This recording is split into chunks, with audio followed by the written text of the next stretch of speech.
بهذه أعضاء ذنوبي درعتها بعفوك ورحمتك بهذه أعضائي المذلة وكلتها إلى جناب لطفك ورأفتك فاجعل اللهم صباحي هذا نازلا علي بضياء الهدى وبالسلامة في الدين والدنيا ومسائي جلة من كيد الإدار وبقاية من مرضيات الهوى إنك قادر على ما تشاء تؤتي الملك من تشاء وتنزع الملك ممن تشاء وتعز من تشاء وتذل من تشاء بيدك الخير إنك على كل شيء قدير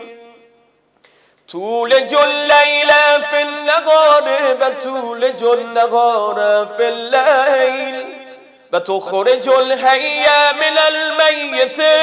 وتخرج الميت من الحي وترزق من تشاء بغير حساب لا إله إلا أنت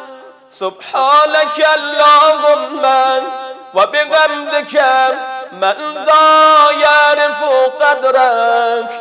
فلا يخافك بمن ذا يعلم ما أنت فلا يهابك ألفت بقدرتك الفراق وفلقت بلطفك الفلاق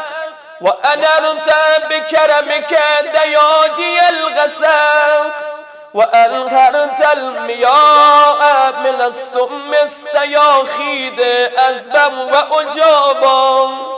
وأنزلت من الموسرات ماء سجاجا وجعلت الشمس والقمر للبرية سراجا وهاجا من غير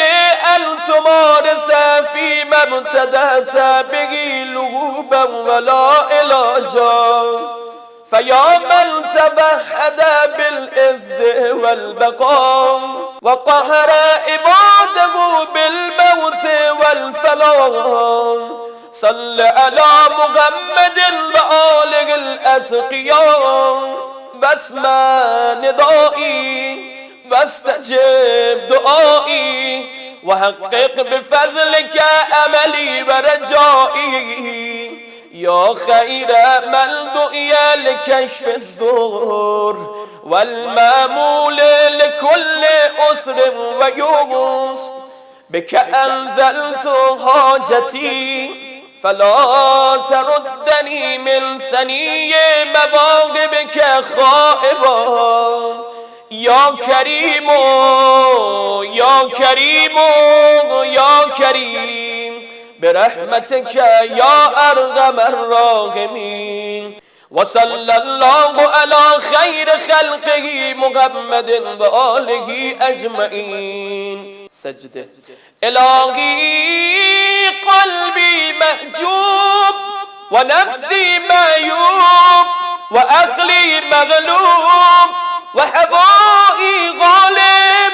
وطاعتي قليل ومعصيتي كثير بلساني مقر بالذنوب فكيف حيلتي يا ستار العيوب